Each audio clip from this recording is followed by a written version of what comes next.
Hello बच्चों, चलिए प्रश्न पढ़ते हैं। संचार व्यवस्था में प्रयुक्त होने वाले प्रमुख प्रेषण माध्यमों का संक्षिप्त वर्णन कीजिए तथा इनकी बेंच चौड़ाई लिखिए। चलिए प्रश्न के लिए मुख्य उदाहरण की चर्चा करते हैं। मुख्य अवधारणा देखिए बच्चों, किसी स्रोत से उत्पन्न हुए संदेश सिग्नल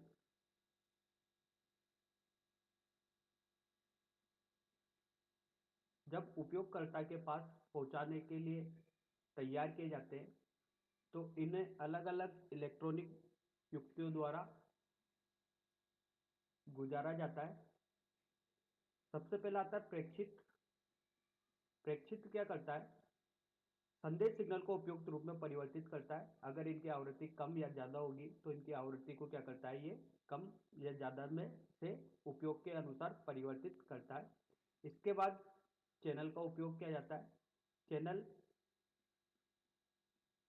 प्रेक्षित और अभिग्राही के मध्य मार्ग का उपलब्ध कराता है। ये माध्यम की तरह कार्य करता है। उसके बाद आता है अभिग्राही। अभिग्राही सूचना सिग्नल को ग्रहण करके पुनः मूल सिग्नल में बदलता है। इसका मतलब ये बोल सकते हैं अपन, यहाँ पर मॉड्यूलेशन की प्रक्रिया होती है।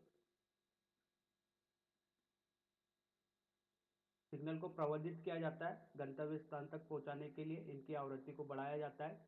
उसके बाद अभिग्राही द्वारा वाक सिग्नल को अलग कर लिया जाता है, इसलिए यहाँ पर होता है वी मॉड्यूलेशन, और उपयुक्त आवृत्ति के अनुसार इसको परिवर्तित कर दिया जाता है।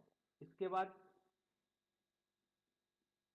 गंतव्य स्थान तक पहुंचा दिया जाता है।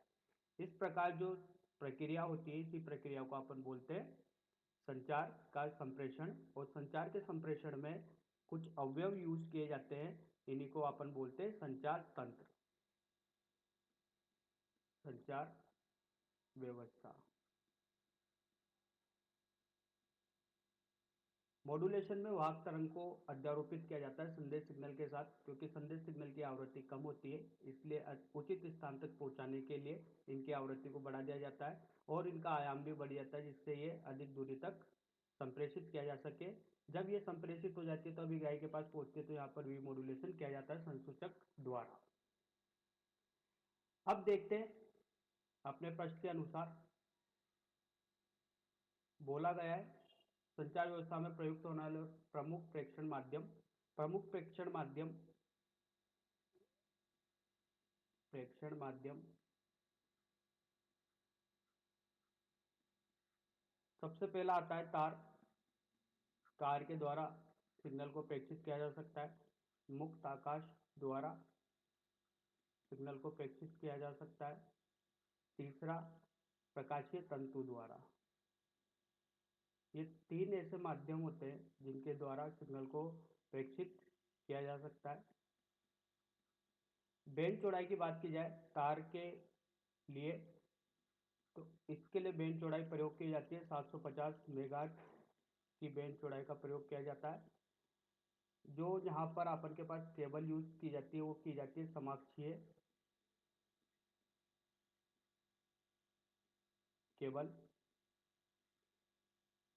मुक्त आकाश के लिए बात की जाए तो मुक्त आकाश के लिए रेडियो तरंगों का प्रयोग किया जाता है। इनकी आवृत्ति 540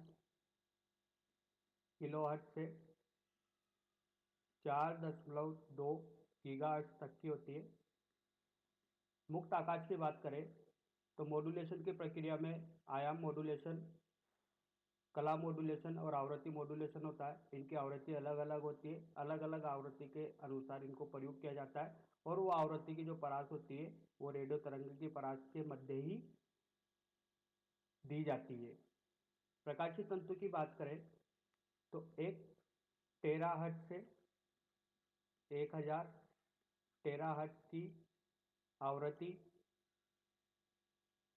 प्रकाशीय तंतु के लिए प्रयोग की जाती है। इसमें आती है सूक्ष्म तरंगे, सूक्ष्म तरंगे जो कि कौन सी होती है, पराबैंगनी। परावैंगनी तरंगे सूक्ष्म तरंगे होती है। बैंडविड्थ तार के लिए 750 मेगाहर्ट्ज। मुक्त आकाश जो रेडियो तरंगे होती है इनके लिए बैंडविड्थ 540 किलोहर्ट्ज से 4.2 गीगाहर्ट्ज तक की, प्रकाशीय तंतु के लिए 1 टेराहर्ट्ज से 1000 टेराहर्ट्ज की बैंड चौड़ाई का प्रयोग किया जाता है। आशा करता हूँ बच्चों आपको यह समझ में आया होगा। धन्यवाद।